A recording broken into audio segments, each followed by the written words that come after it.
नमस्कार साथियों, मैं कुणाल आप सभी का संस्कृति आईएएस यूट्यूब चैनल पे स्वागत करता हूं। आज की वीडियो में हम लोग बात करने वाले हैं ऑनलाइन मनी गेम्स के बारे में। आजकल आप लोग हर जगह पे देख रहे हैं, उसका खास चलन है। मित्र मंडली में बात होती है कि ये वाला एप्लीकेशन यूज़ करना चाहिए, इसमें पैसे लगाते हैं और उसके बाद खेल जीतने पे तुरंत यूपीआई विड्रॉल। वहीं अगर आप यूट्यूब पे भी अलग-अलग वीडियोज़ देखते हैं तो वहाँ पर भी आपको ऐसी ऐड देखने को मिलती है कि तुरंत पैसे लगाएँ, जीतें और यूपीआई के थ्रू आप विड्रॉल कर लीजिए। देखने को मिल रहा है। अब इस तरफ सरकार हो गई है एक्टिव और सरकार ने कहा है कि देखिए जी, ये जो पूरा का पूरा मामला है बहुत चिंता वाला है। क्योंकि हम लोगों ने बीते दिनों ये एक्सपीरियंस किया कि कई लोग अच्छी खासी रकम हार जाने के बाद सुसाइड कर चुके हैं। इसके अलावा हम ये भी देखते हैं कि लोगों को लत लग जाती है और कई बार आप चाहे ₹500 ही आपने लगाए हो, ₹500 अगर आप हार जाते हैं तो आप कोशिश करते हैं कि जो आप हारे हैं वो तो आप एटलीस्ट वापस ले लें और उस एटलीस्ट को वापस लेने की वजह से आप 500 500 500 500 करके 4-5 हज़ार रुपए हार जाते हैं। ये गेम चलता है ज़िंदगी में। सबको ऐसा लगता है कि मान लो मैं भी थोड़ा हार गया हूँ, दूसरी बाजी में जीत जाऊँगा, कम से कम हिसाब तो बराबर हो जाएगा, बाकी चीज़ें चलती रहेंगी ज़िंदगी में। लेकिन धीरे-धीरे करते हुए बहुत ज़्यादा हार जाते हैं और बच्चों में ये जो समस्या है ना, बहुत ज़्यादा आजकल देखी जा रही है। इसी वजह सरकार इस तरफ हो गई है एक्टिव और सरकार में इलेक्ट्रॉनिक्स और सूचना प्रौद्योगिकी मंत्रालय ने कहा है कि जितने भी धन संबंधी ऑनलाइन गेम हैं, अब उनको अनुमति देने और प्रमाणित करने के लिए हम एक दिशा निर्देश, एक रूपरेखा तैयार करेंगे, एक सिस्टम बनाएँगे और उस सिस्टम के अकॉर्डिंग ही सारी चीज़ें चलेंगी आने वाले समय में। इसके लिए व्यवस्था तैयार करवा दी जाएगी जल्द। ये बेहद महत्वपूर्ण है और इस तरफ ज़रूर कानून बनाया जाना चाहिए। हालाँकि चीज़ें अभी लेट हैं, लेकिन यह सभी चीज़ें काफ़ी पहले ही हो जानी चाहिए थी और ये बहुत आवश्यक है हमारी व्यवस्था के लिए। क्यों आवश्यक है? क्योंकि एक मेंस का प्रश्न इस रूप में आपसे पूछा जा सकता है। उसमें कोई दो राय नहीं है क्योंकि आयोग कुछ भी पूछ सकता है। आप आयोग को बांध नहीं सकते हैं।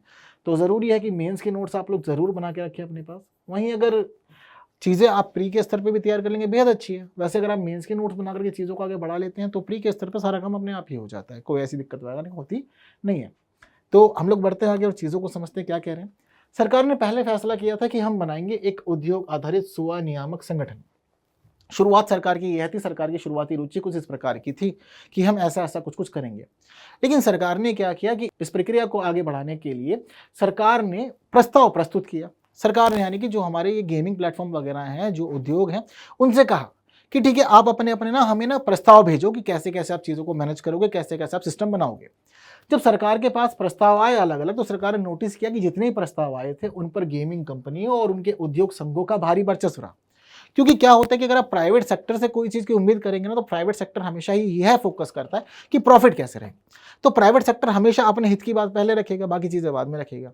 तो जब इन्होंने यह अलग-अलग प्रस्ताव देखे तो प्रस्तावों को देखते हुए सरकार का जो मन था वह खटक गया। सरकार ने कहा कि ये जिस प्रकार के प्रस्ताव आ रहे हैं उद्योग क्षेत्र से बहुत ज़्यादा गलत है।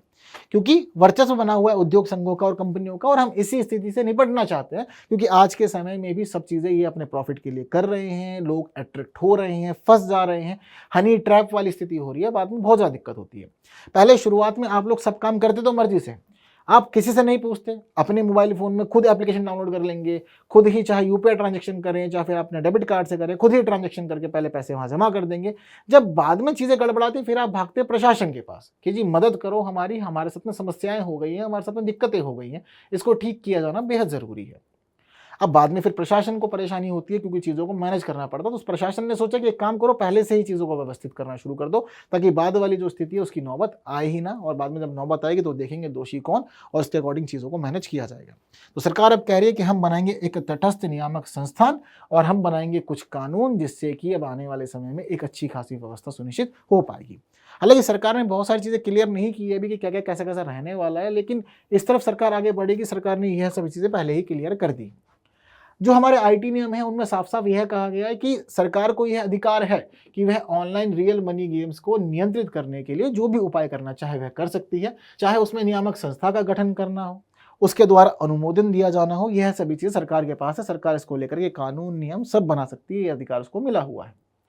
हाँ, यहाँ पर एक चीज़ देखने वाली यह है कि अब आने वाले समय में जो भी नियामक बनाया जाएगा, जो भी बॉडी बनाई जाएगी, जो भी चीज़ों को मैनेज करेगा, उसका खास फोकस सिर्फ इस एक बिंदु पर रहेगा कि क्या आपका जो एप्लीकेशन है वह धन का उपयोग करता है या नहीं करता। यानी कि आप लोगों से पैसा ले रहे हैं बढ़ाने के लिए, ऐसा कुछ होता है या नहीं होता। यदि ऐसा कुछ होगा तो फिर उसके बाद में सब चीज़ें ज़रूरी हो जाएंगी कि नियामक से आप परमिशन लेंगे और से सर्टिफाइड होने के बाद ही आप प्ले स्टोर पर जाएंगे और आपकी चीज़ें आगे बढ़ेंगी। अगर आपकी एप्लीकेशन गेमिंग है लेकिन गेमिंग के दौरान आप पैसे का कोई उपयोग नहीं करते हैं, जैसे कि फॉर एग्जांपल आपको बताता हूँ कि बहुत लोगों ने पबजी खेली। पबजी की खास बात क्या थी कि आप मार-धाड़ तो खूब करा करते थे, लेकिन उसके बावजूद वह पैसे नहीं लिया करता था कि आप अगर चिकन डिनर कर लेंगे तो आपको ₹100 लगाने के बदले ₹10,000 मिलेंगे। ऐसी कोई स्थिति उसमें नहीं थी।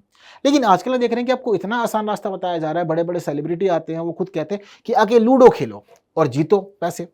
आओ और आकर के सांप-सीढ़ी खेलो और पैसे जीतो। आओ कार्ड्स खेलो, पोकर खेलो और पैसे जीतो।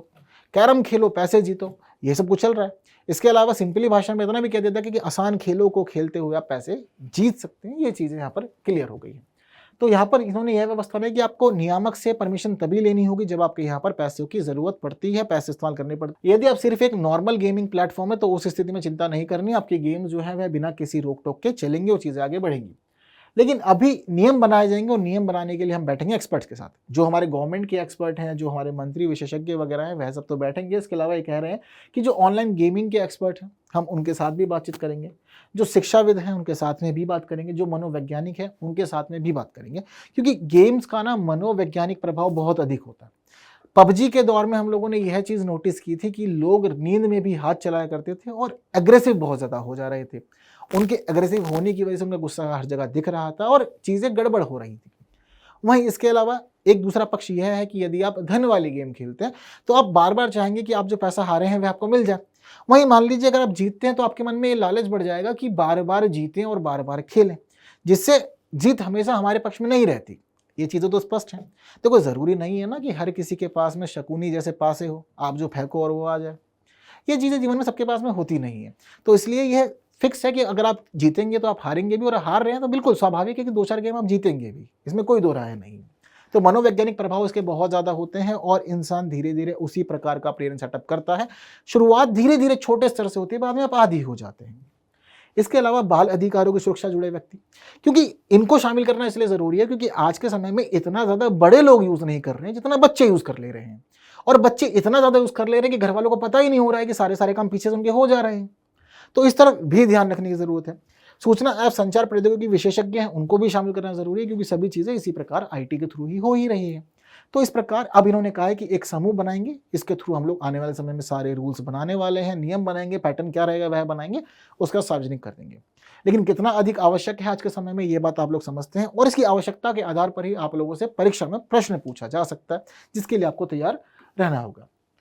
उद्देश्य क्या-क्या होंगे, क्या-क्या चीज़ हम चाहते हैं, तो देखिए लगातार मैं डिस्कस करता आ रहा हूँ वीडियो की शुरुआत से ही, धीरे-धीरे पॉइंट्स आपको बता रहा हूँ, वही सब पॉइंट्स यहाँ पर है। जैसे कि जिम्मेदार गेमिंग, आप चाहे गेमिंग करें पर रिस्पॉन्सिबिलिटीज़ होनी चाहिए उस मामले में, जो मंच है उसकी भी और जो व्यक्ति खेलने वाला है उसकी भी। ऐसा नहीं कि तब चीज़ें आप लोगों ने प्रॉपर अनलिमिट कर दी है।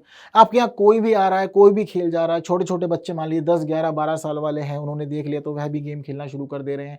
बड़े भी खेल रहे हैं, कुछ रेगुलेशंस तो होने चाहिए ना। यदि रेगुलेशंस नहीं है तो चीज़ें फिर गड़बड़ होंगी। तो रेगुलेशंस क्या-क्या रहेंगे, चीज़ें किस प्रकार से मैनेज हो पाएँगी, किस प्रकार से चीज़ें रिस्पॉन्सिबल हो पाएँगी, इसका निर्धारण करना और व्यवस्था को ठीक करना। उपयोगकर्ता की सुरक्षा निर्धारित करना, हम लोग देखते हैं कि मान लीजिए कि घर वालों को पता ही नहीं है आप खेल रहे हैं, आपने 10,000 लगा दिए, आपने 1,000 लगा दिया, अब आप सोच रहे हैं कि 1,000 वापस लेंगे, करते-करते 5-6 हज़ार हार गए, बाद में सोचा कि चलो घर वाले तो बहुत मारेंगे, सुसाइड कर लेते हैं। ये भी समस्या है, तो सुरक्षा उनकी भी निर्धारित करना ज़रूरी है सरकार के लिए ही, ताकि चीज़ें पहले से ही हम उम्मीद करें कि ना ही गड़बड़ाएँ। लत से बचना, जितना ज़्यादा खेलेंगे उतनी ज़्यादा लत लगेगी। आपके पास समय होगा तो आप समय इधर-उधर इन्वेस्ट करेंगे, जब समय इधर-उधर इन्वेस्ट करेंगे तो अच्छी चीज़ें हाथ लगती हैं, बुरी चीज़ें भी हाथ लगती हैं, दोनों ही चीज़ें लगती हैं हाथ में, और इंसान बुरी चीज़ों को, गलत चीज़ों को जल्दी सीखता है, ये भी स्पष्ट है। निजता की सुरक्षा, बहुत बार ऐसा होता है कि अलग-अलग प्लेटफ़ॉर्म जो है वह डाटा चुराते हैं, तो जिससे कि आपकी प्राइवेसी का उल्लंघन होता है, आपके फंडामेंटल राइट्स का उल्लंघन होता है, यह भी व्यवस्था में नहीं होना चाहिए। वित्तीय धोखाधड़ी आपके साथ ना हो। अब आप किसी एक प्लेटफ़ॉर्म पे गेम खेल रहे हैं, आपको नहीं पता दूसरी तरफ क्या चल रहा है। वह प्लेटफ़ॉर्म किस प्रकार के एल्गोरिदम पे काम करता है, किस प्रकार से उसको ऑपरेट किया जा रहा है, आपको पता है चीज़ें? नहीं पता आपको कुछ भी कि पीछे हो क्या रहा है दूसरी तरफ।